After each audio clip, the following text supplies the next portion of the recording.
नमस्कार सर्वांना, मी पूनम. मी आपल्या यूट्यूब चॅनलमध्ये आपणा सर्वांचं मनापासून स्वागत करते.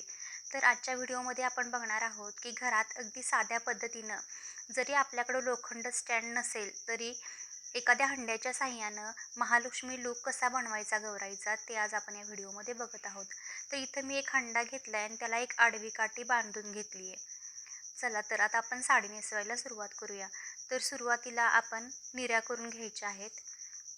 हे बघा मी इथं बनवते अशा पद्धतीनं व्यवस्थित एकसारख्या निर्या बनवून घ्यायच्या, कमी जास्त करायच्या नाहीत. आणि जर तुम्हालाही अशी महालक्ष्मी साडी नेसवायची असेल ना, तर साडी काठ पदराचीच घ्यायची आणि अगदी फुगते अशीही नाही घ्यायची. थोडंसं सॉफ्ट सिल्क पाहिजे त्याचं, अशी साडी घ्यायची. हे बघा मी आता या साडीच्या सगळ्या निर्या करून घेतल्यात आणि इथं आता वरती एक एक निरी व्यवस्थित पकडून एकसारख्या सगळ्या निर्या सेट करून घ्यायच्या.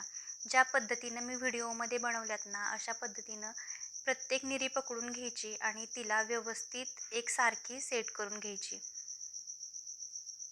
आणि आता या सगळ्या निर्या व्यवस्थित खालीपर्यंत ओढायच्या आणि त्या सेट करून घ्यायच्या. आता मी त्या निर्या फोल्ड केल्यात, बरोबर सेंटरला मध्ये फोल्ड केल्यात आणि आता ह्या अशा एकसारख्या अरेंज करून घेते. जर तुम्हाला जमत नसेल तर तुम्ही असं स्ट्रेट पकडायचं, त्याला चिमटे लावायचे. आता मी इथं क्लचर लावलेत, असे तुम्ही चिमटे लावले तरी चालतात. पिना शक्यतो लावू नका, कारण पिना जर लावल्या ना तर ते पुन्हा काढताना प्रॉब्लेम येतो. तर असे क्लचर किंवा खेकडे लावून घ्यायचे तुम्ही. आता आपल्याला केवढ्या साईजचा हंडा आहे त्या पद्धतीनं मेजरमेंट घ्यायचं आणि अशा या सगळ्या निर्या व्यवस्थित एकसारख्या बांधून घ्यायच्या. हे बघा पदराचा भाग मी पाठीमागं सोडला आहे आणि ज्या अशा खाली निर्या आपण फोल्ड केलेल्या होत्या ना, त्या अशा बांधून घेतल्यात. त्या हंड्याचा आकार बघून किंवा त्याची हाईट बघून स्टँडची असं समजा तुम्ही. आणि आता ते सगळं मी या हंड्याला व्यवस्थित बांधून घेतलं. हा हंडा डगमगू नये म्हणून त्यामध्ये धान्य भरून घेतले. आणि आता बघा ही एक निरी कडेची काढून घ्यायची आणि ती काठीला अशी फोल्ड करायची आणि त्याला अशी पिन लावून घ्यायची. तशीच दुसऱ्या बाजूलाही मी केले की एक निरी सुरुवातीची पकडायची, ती फोल्ड करून घ्यायची आणि पिन लावायची आणि अशा सगळ्या मधल्या निऱ्या स्प्रेड करून घ्यायच्या, व्यवस्थित सेट करून घ्यायच्या. आणि तुम्ही इथं साईडला एक एक निरी पकडून त्याला पिनाही लावू शकता. आता आपण पदर करून घेऊया.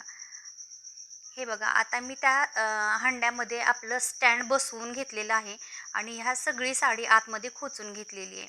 आता मी इथं दाखवते या पद्धतीनं पीस ब्लाऊज जो आपला धड आहे ना गौरी आईचा, त्याला अशा पद्धतीनं पीस लावून त्याला दोन्ही बाजूला एक एक पिन लावून घ्यायची.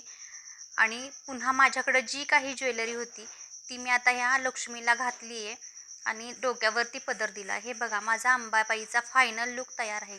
तर कसा वाटला तुम्हाला हा व्हिडिओ? अगदी मी थोडक्यात सांगितले, पण तुम्हीही तुमच्या घरात अशी महालक्ष्मी बसवू शकता. अगदी इझी आहे, काहीच अवघड नाही. तुम्हाला वाटत असेल की हंडा हलेल, पण त्यामध्ये धान्य भरला तर तो अजिबात हलत नाही. आणि अशी छान तुम्ही साधं डेकोरेशन करू शकता. तर तुम्हाला हा व्हिडिओ आवडला असेल तर व्हिडिओला लाईक आणि चॅनेलला सबस्क्राईब करायला अजिबात विसरू नका. धन्यवाद. डोळ्याला दिसली कमल यार मळ्याची जीव धडधड ग, डोळ्याला दिसली कमल यार मळ्याची जीव धडधड ग. असं येणं माईचं गडन लय अवघड मी पहिली चढ